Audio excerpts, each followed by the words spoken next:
Meus amigos, nesta semana nós vamos entrevistar a promotora de justiça, a doutora Maria Amélia Barreto Peixoto, que vai falar conosco, vai falar com os senhores sobre alienação parental.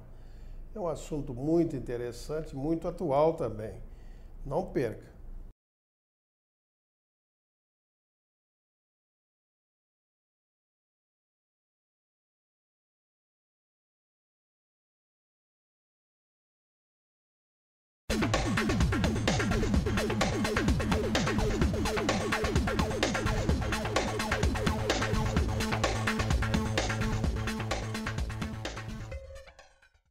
Senhores telespectadores do programa Justiça Sem Fronteiras, vai entrevistar na oportunidade a promotora de justiça aqui do Rio de Janeiro, a doutora Maria Amélia Barreto Peixoto, que é uma pessoa especializada em direito de família, em direito do menor, enfim, uma pessoa muito ligada nessa área. E pode trazer, e vai trazer certamente, muitas informações preciosas para todos nós, para os senhores especialmente. Doutora Maria Amélia, primeira coisa, né? Para quem conhece menos, né? O que é alienação parental?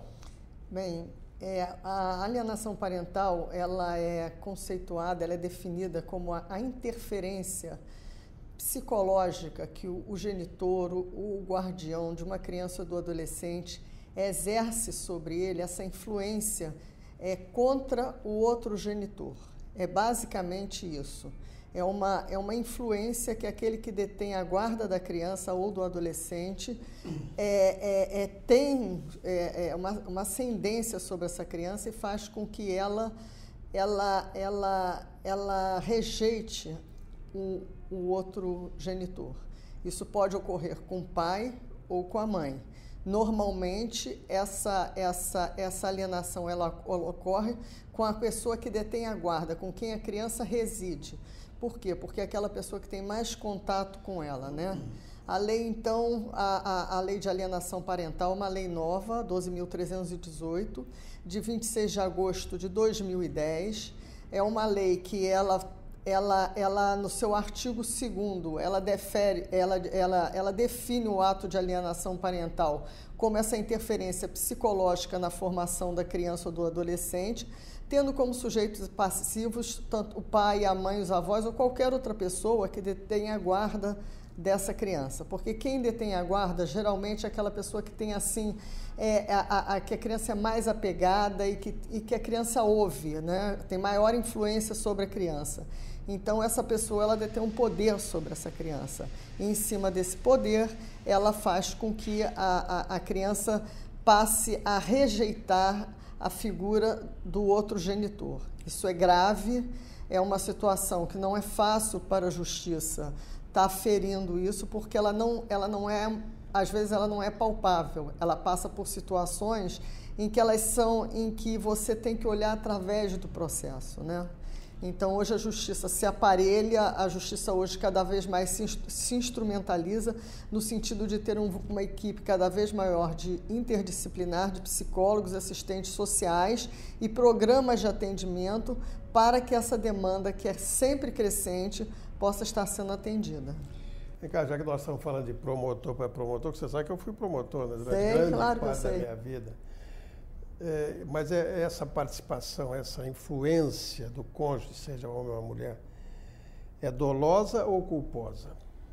Aí é que é a grande dificuldade. Muitas vezes... É porque quem sai da relação sai sempre, né? Mas machucado. Mas às vezes assim, né? Não é só isso. Às vezes isso é uma coisa que passa... Essa culpa ou dolo, ela não é definida. Daí a dificuldade de você poder condenar, vamos assim dizer, julgar um processo de alienação parental. Porque muitas vezes a pessoa, ela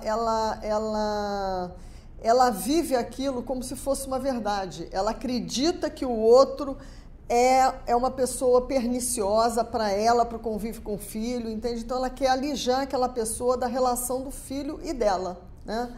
E isso tem vários motivos. Normalmente, isso passa pela separação, pelas mágoas, pela uma coisa que se confunde muito e que se vê muito no dia a dia das varas de família, é a alegação de que ele não paga a pensão de alimentos. Ele não paga a pensão de alimentos é uma coisa, mas isso não significa que você possa interferir na relação do filho com o pai. Por quê?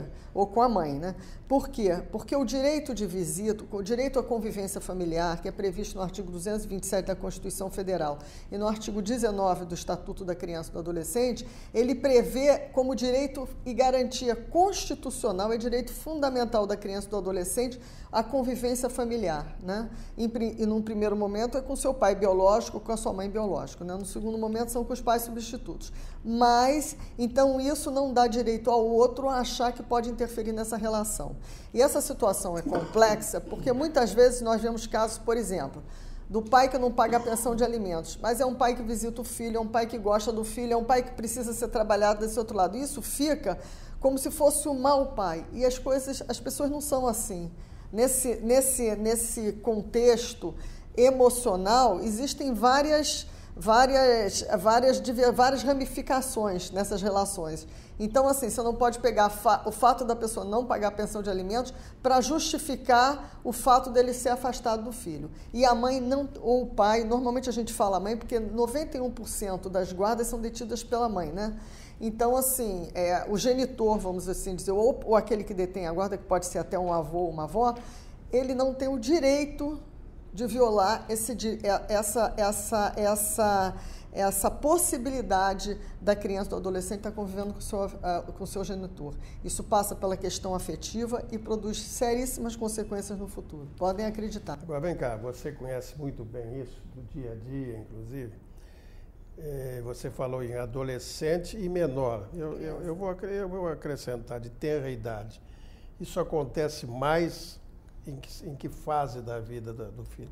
Eu acho que acontece em todas. Na adolescência... Não, mas deve haver alguma diferença. Não, na adolescência, que é a partir de 12 anos, a criança já está maior, o adolescente já é um ser mais definido, com vontade e tal. Então, essa situação, se instalada na infância, dificilmente vai ser combatida na adolescência. Normalmente, ela se instala logo na primeira infância.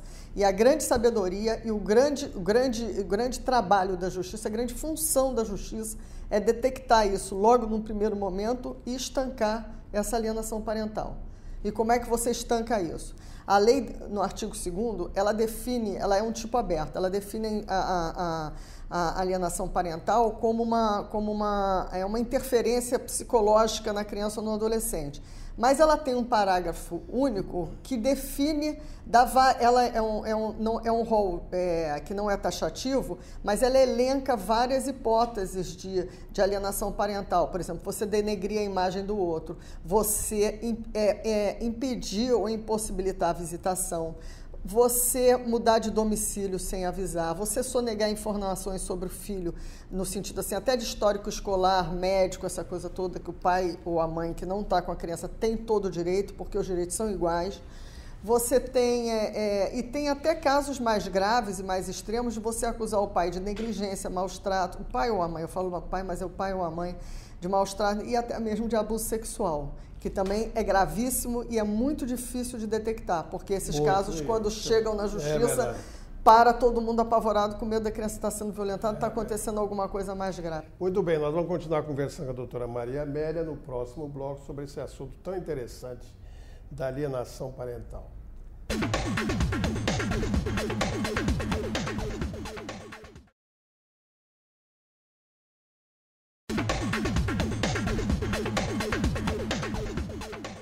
Estamos de volta, programa Justiça Sem Fronteiras, entrevistando a procuradora.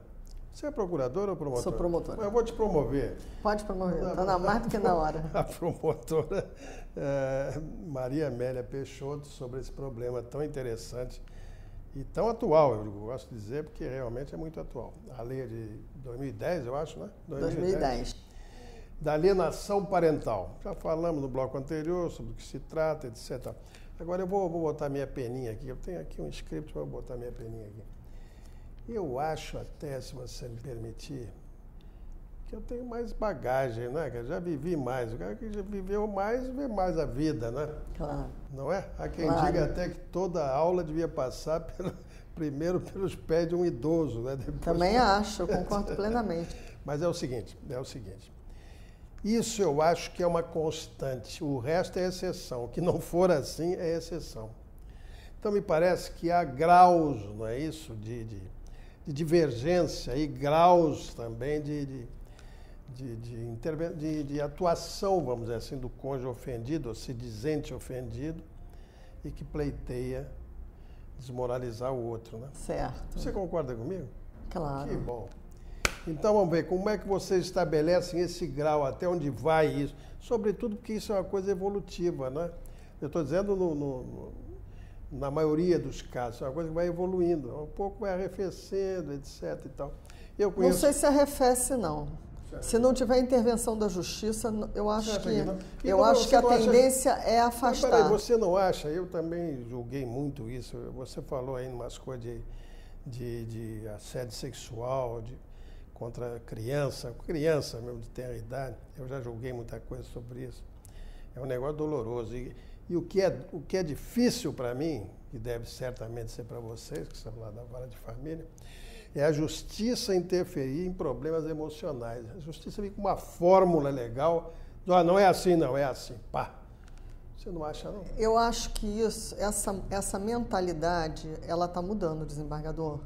Porque é o seguinte, hoje, por exemplo, a lei, antigamente, ela não era uma realidade. A alienação parental sempre existiu. Claro. Mas, primeiro, o enfoque que você tinha das relações familiares era outro. Segundo, o enfoque que se tinha de crianças e adolescentes também era outro. Não, mas eu acho também o seguinte, sobretudo por causa da evolução da família, né? Ou da involução, não sei, mas do deslocamento.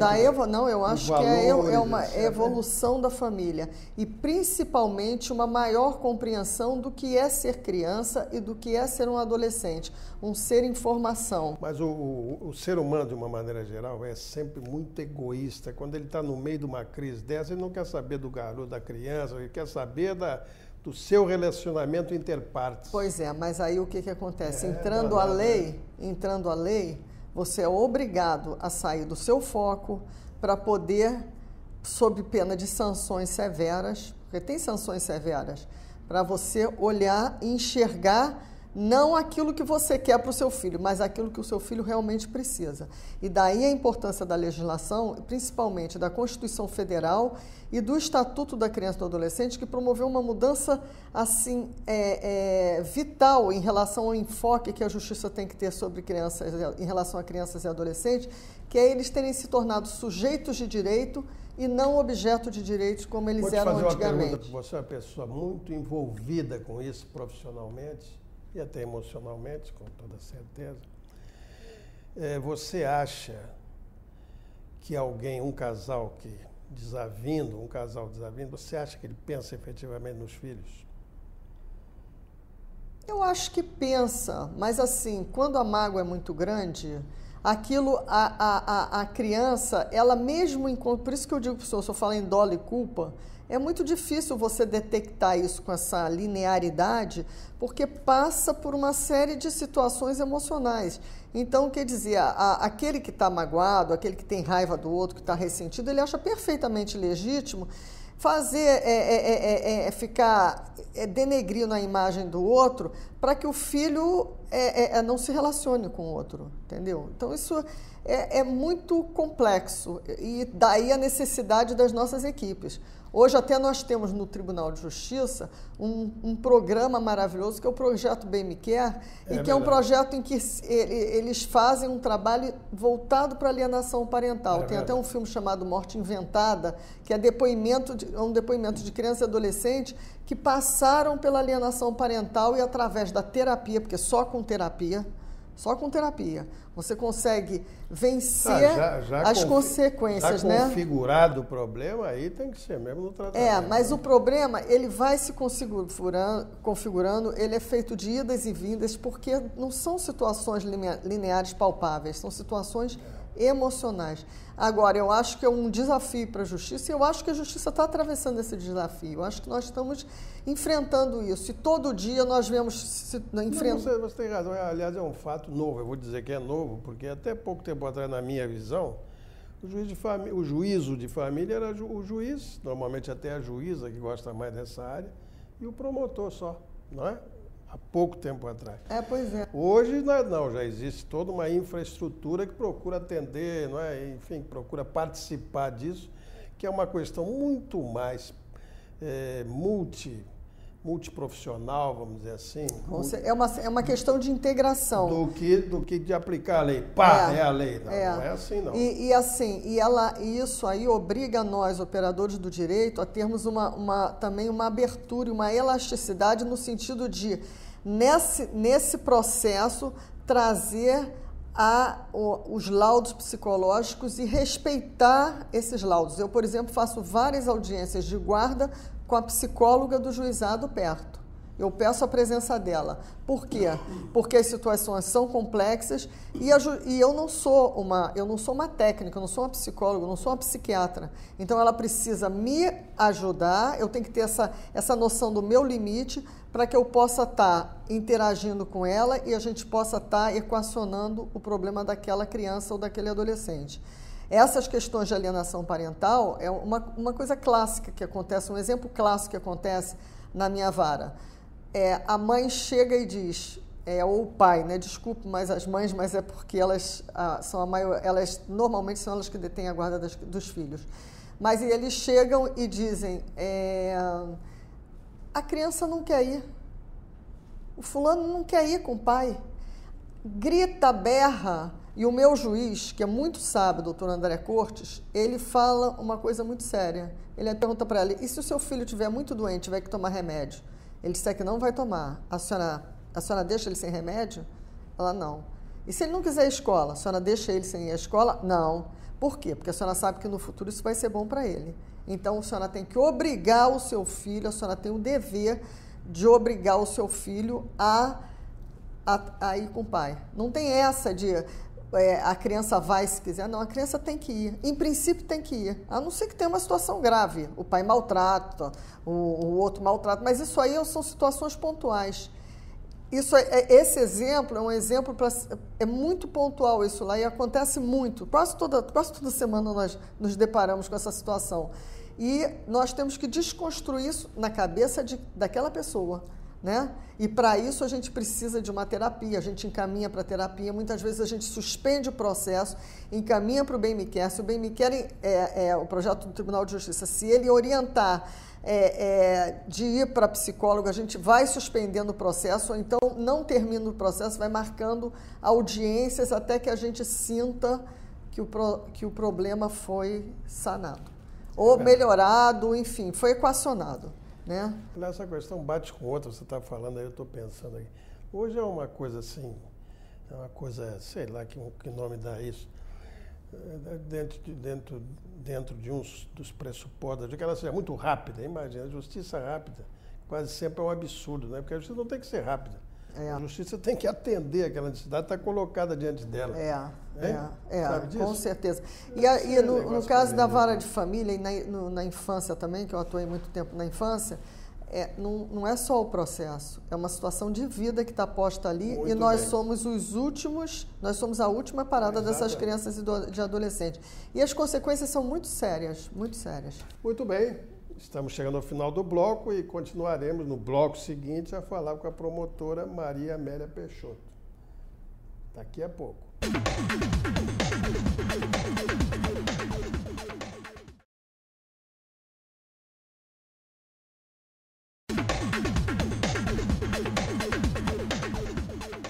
Muito bem, estamos de volta. O programa Justiça Sem Fronteiras, entrevistando a promotora, doutora Maria Amélia Peixoto, sobre o tema alienação parental. Doutora Maria Amélia, diga-me uma coisa. Normalmente, como é que chega ao teu conhecimento? Ou como chega ao conhecimento do juiz de família, esse problema da alienação parental? Como é que isso chega? Porque isso é escondido, né? Alguém tem que trazer isso ao conhecimento do juiz. Quem é que faz isso? Normalmente é o genitor ofendido, o genitor alienado. Se queixa. que entra com um processo ou de regulamentação de visitas ou um processo... Assim, dentro do processo surge o problema. Surge o problema. Ele, de imediato, quando se lê a petição inicial, já se percebe aquilo. Quer ver uma sutileza? Acordo de visitação, onde estabelece que, por exemplo, a visitação da criança de 1 ano tem que ser feita sob a supervisão de alguém da confiança do outro genitor. Isso é indício de alienação. Pode ser indício de alienação. Por quê? Porque ambos os genitores estão qualificados para cuidar do filho. Não é essa situação, meu filho está com febre, só um sabe cuidar. Não existe isso. A lei não determina isso. A lei quer que ambos, principalmente após o advento da guarda compartilhada, que ambos cuidem do filho. Então, nessas hipóteses, eu estou falando isso que eu peguei um caso outro dia, eu já peço audiência. Eu já peço audiência e já sinalizo que, por causa dessa cláusula, esse acordo tem que ser ratificado em juízo, para se ver que situação é essa. Deixa eu te fazer uma pergunta aqui na minha cabeça. Essa aí, não só você, o juiz, mas a própria equipe interdisciplinar tem obtido êxito no tocante a reduzir esse tipo de influência? Eu acho que sim. Eu acho que sim, acho. Por exemplo, muitas famílias, né, muitos pais... Mas sob ameaça ou sob convencimento? Não, nós encaminhamos muitas vezes para o Projeto Bem Me Quero, então para o IPU, para terapia mesmo. Tem vários lugares que fazem atendimento psicológico gratuitos ou mais baratos. Vários não, mas alguns têm. Então a gente faz o encaminhamento e suspende o processo para um novo laudo. E quando essas famílias vêm para uma nova audiência com um novo laudo, a fala já é outra. Já tem um outro tipo de compreensão. Porque as pessoas são vítimas também, entende? O alienador, ele também é vítima, claro, de alguma não maneira. É? Vem cá, e vocês ouvem lá os menores envolvidos, o adolescente, o menino, olha só, criança, vocês ouvem lá? Cada vara age de uma forma. Eu, particularmente, acho que ouvir criança e adolescente só em último caso. Por quê? Porque sinaliza a incompetência dos adultos de resolver os problemas. Eu não concordo, mas eu sei que tem muita gente que entende diferente. Mas, para mim, eu só peço para ouvir quando é assim um caso de extrema gravidade. Porque, normalmente, a criança vem sobre um forte impacto, aquilo traumatiza a criança possivelmente vai... A verdade vai ficar turva, você não vai apurar muita coisa. E ela, se é uma criança que está sofrendo um processo de alienação, ela vai repetir o que o alienador quer, entende? Então, eu acho totalmente desnecessário e acho mesmo, eu falo isso, é uma incompetência de nós adultos de estarmos resolvendo uma situação. Então, você traz a criança, porque a gente não está conseguindo saber o que vai fazer, só em último caso. Eu não concordo, eu pessoalmente não concordo. Eu me bato, eu reajo, agora mando para a psicóloga, laudo psicológico da criança, isso aí... feito com a criança, dentro de um universo compatível com o entendimento daquela criança e que viole, afronte o minimamente possível, sabe? Que constranja minimamente possível a criança. Eu tomo muito cuidado com isso, porque a criança é um ser em formação muitíssimo delicado e, assim, eu acho que ele tem que ser muito, muito protegido, muito protegido. É verdade. E dá muita tristeza, assim, às vezes, situações que você vê, você está olhando aquela situação ali e você vê que você tem que ter uma interferência que nem sempre você consegue uma efetividade grande. Mas nós temos obtido bastante êxito, bons êxitos até, nesse trabalho integrado. Equipe multidisciplinar, nós encaminhamos lá para o Projeto Bem Me Quer direto, porque eles já fazem logo uma avaliação, já fazem lá as reuniões, lá, as sessões lá com os pais, e quando eles já voltam com uma outra fala, mais calmos, mais entrosados entre si, né? Vem cá, ainda nessa base multidisciplinar, isso é uma curiosidade que eu tenho. Vocês lato sensu, têm obtido retornos significativos, quer dizer, fazer com que o casal que estava se dissolvendo seja reagrupado, não? Muito difícil. Muito difícil. Eu acho que quando o casal chega... Eu acho que a tendência do ser humano é se manter casado. Eu acho que quando chega às barras da justiça, é porque a relação realmente, sabe? Eu nunca tive. Engraçado.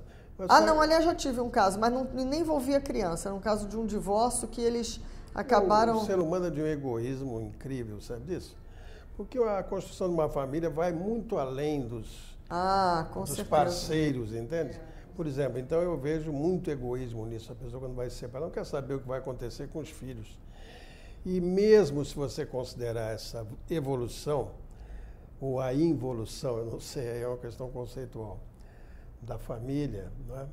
Você conhece algum filho que tenha ficado absolutamente isento dentro de um quadro desse? Que não tenha eu acho que depende, se tocado com desembargador. isso, hein? Porque eu acho que tem casais... Que diga assim, não, essa foi a melhor solução para os meus pais mesmo. Eu acho que às vezes pode existir sim, sabe? Porque eu acho também que o melhor é ficar casado, o melhor é você tentar manter a relação pelos filhos, mas chega uma situação de conflito tão grande que a separação é inevitável. Agora, eu não sou boa pessoa para falar sobre isso, vou até anunciar se alguém quiser. Eu vou fazer 50 anos de casado, né?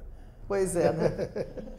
Muito bem, estamos chegando ao final. Eu quero agradecer, muito sensibilizado, a doutora Maria Amélia Peixoto, por ter trazido esses subsídios para os senhores. Foi um belo programa, com toda certeza. Muito bem, fale conosco em jsemfronteiras.com.br. A propósito disso, a senhora Ana Soares me faz a seguinte pergunta: quais as consequências que uma criança pode sofrer passando por essa alienação parental?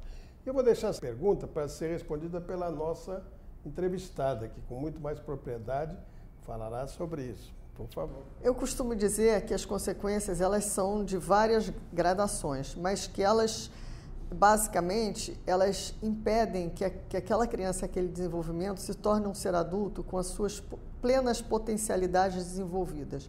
A par isso, eu acho que desenvolvem sintomas como depressão, angústias, pessoas que podem recorrer ao uso de drogas, isso não é fantasia, é uma coisa real, existe. Transtornos de todo gênero. Pessoas que às vezes não têm problemas muito profundos assim, mas, por exemplo, não conseguem trabalhar, não conseguem estabilizar uma relação afetiva na fase adulta, repetem com os filhos o mesmo modelo dos pais. Situações assim que fazem com que esse adulto ele se torne uma pessoa não tão feliz, não tão realizada como ele poderia ser se estivesse livre da alienação parental. Muito bem, não disse que era melhor ser respondido pela nossa entrevistada. Muito obrigado pela sua pergunta, de qualquer maneira. A dúvida é o princípio da sabedoria, Aristóteles. Até uma próxima vez e muito obrigado pela atenção.